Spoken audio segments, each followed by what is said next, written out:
sida amiin sheegayba waxaan ka maskaristoona waxaan ka mid ahay dadka aqoonta gaarka u leh ama aqoonta u leh Ilyas siyaasadda ruuxeedana ka soo shaqeeyay waqti marka waxaan rabaa inaan inkastoo 5 daqiiqo ay yar tahay laakiin inaan ku soo koobo 4 qodob oo siyaasadda hadda jirta ay dhalisay iyo qodob shanaad oo ugu dambeeya oo aan ka sheegi doono arinta Ilyas 4 qodob ee dawladda hadda wadanka maamusha iyo xisbiyada la shaqeeya waxaad idinka maqasheen hal qodob bay dadku maqlaan laakiin se 4 qodob baan jeclahay inaan macna isla eegno qodobka koowaad ee dadku aad u maqlaan waxa weeyaan qodobka immigrationka dad sharciga laga celiyay dad u boolistilistonki ama sharciga joogtada ahaayoo la joojiyay sharci ku meel gaar oo laga dhigay dadka oo marmarsiyo loo sameeyay in sharciga laga celiyo soo wad way soconaysaa dadka caruurtooda iyo ehelkooda keensanayo shuruudo adag lagu xiray soo wad hadda waxay maraysaa in la yiraahdo dadka xataa baasaboorkii waa laga celinayaa oo mataqaan mar hadii la sharciga la mariyo hadhowdina laga yaabo marmarsiyo yar yar iyo inay maaragtay marka taasay dadku aad u la socdaan laakiin taas marka waxaan ka dhiganaynaa qodobka koowaad ta migrationka wada ogtihiin qodobka labaad ee dhacay waa maxay 4 sano qodobka labaad ee dhacay waxa weeye waxa normal noqday cunsuriyadii normalizing of racism waxa normal noqday in cunsuriyada si toos loogu dhawaaqo oo qofku aanu qarsanba oo uu sheego inuu xisbiga hebel yahay inuu fikirka aaminsan yahay inuu maxay ahayto dad ajnabi aan wadankan u rabinin yaani waxay noqotay wax cad oo aan laga gaban ee si toos loo sheegi karo maxaa dhaliyay waxa dhaliyay jawiga ama climate-ka politics-ka climated ee la sameeyay ayaa waxay dhalisay qofku inuu ku dhiirado maxaa ku xigi doona hadda waxay maraysaa in qofku ku dhiirado afkay maraysaa hadda laakiin haddii 4 sano kale ay timaado afku way ka tagaysaa waxay u gudbaysaa gacan sida meelo badan oo Yurub ka dhacday waxay u gudbaysaa arrimo kale sharciyada way gudbaysaa hadda laakiin waxay maraysaa afkii oo si toos looga oranayo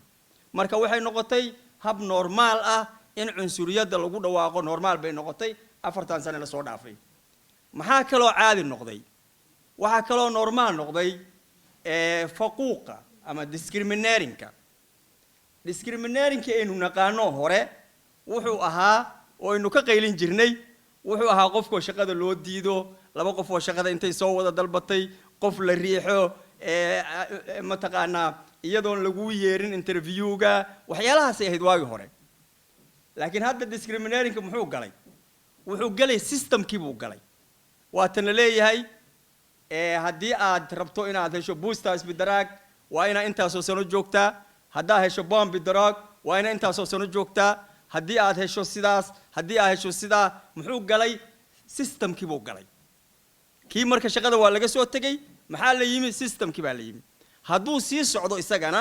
waxay noqonaysaa in la yiraahdo dadku xataa isku mushaar ma oo qofka ajnabiga mushaharkaanu leeyahay qofka kalena sidaanu leeyahay wali lama gaarin laakiin waa scenario soo socda waa discriminating wuu fidaa kii hore shaqadan joognay kan systemka yimi bari maxaa dhacay waa inay isweydiino way qodobka kale oo yimid waxa weeyaan oo afraad waxa dhacday maxay taasi nagu abuurtay waxay nagu abuurtay walwal qof kasto inaga mid ah wuxuu ka walwalayaa maxaa soo socda waraaqii baa laga baqayaa boostadii baa laga baqayaa maxaa soo yeeri doona maxaa la dhihi doona xaaladdu waa sidee maxaa taasi dhalisay walwalku markuu bato oo inaga markii horeetaba dadkeena Soomaalida ay walwal inooma yarayn waxaynu ka walwalsanahay ubadkii waxaynu ka walwalsanahay wadankii waxaynu ka walwalsanahay ehelkii waxaynu ka walwalsanahay mustaqbalka walwalkii baa waxa ku sii darmay hadda waramaaba sharciga laga celiyaa arma baasaboorka laga celiyaa arma sidaan ay dhacdaa marka maxaa abuurmay walwal ba abuurmay qofku markuu walwal abuurmaro walwalku markuu batona waxa weeyaan dhaqaatiirtii baa inala jooga walwalku markuu batona qofku waa xanuunsanayaa hadhowdii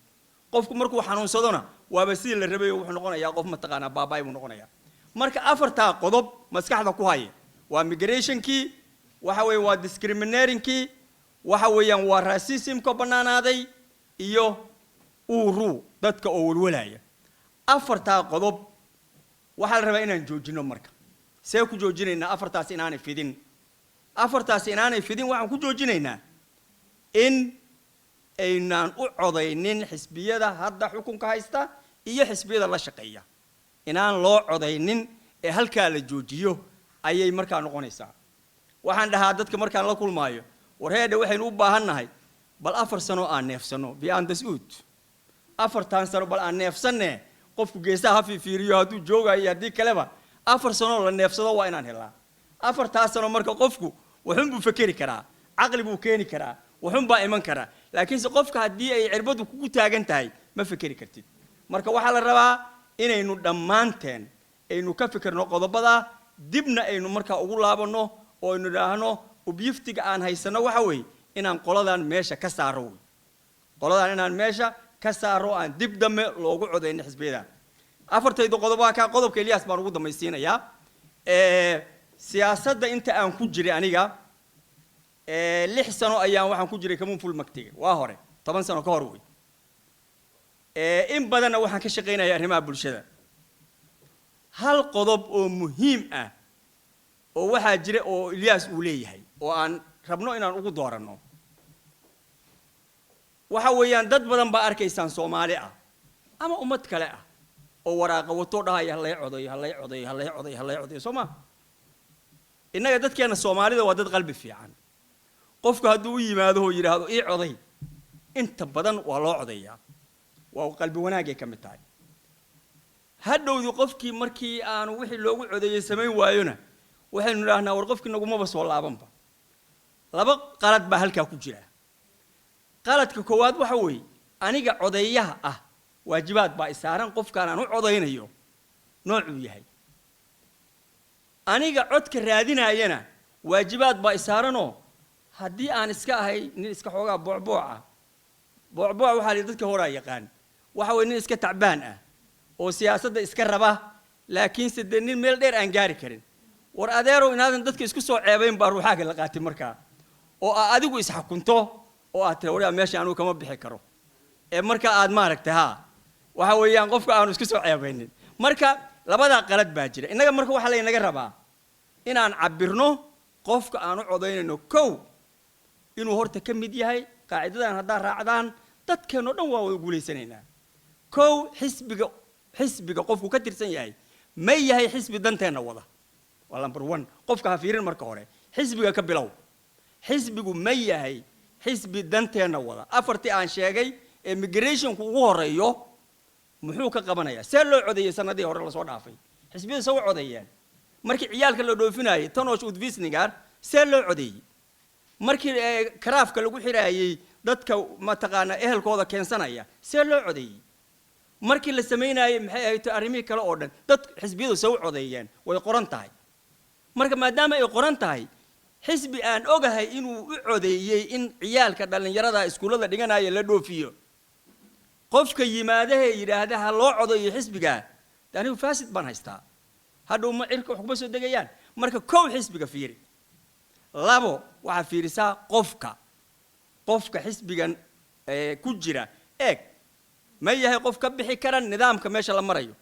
dood baa la sameynayaa waxa la sameynayaa waxba la soo akhrinayaa qofku waa inuu economiga ku fiican yahay waa inuu log stiffening sharciyada waa inuu ku fiican yahay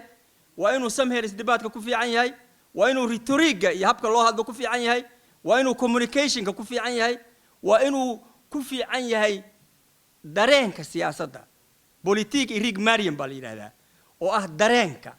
qofku goorma ereygan loo baahan yahay in la yiraahdo ma maantaan oranayaa mise berri baan oranayaa ma haddaan kaarkayga dhigayaa mise berri baan dhigayaa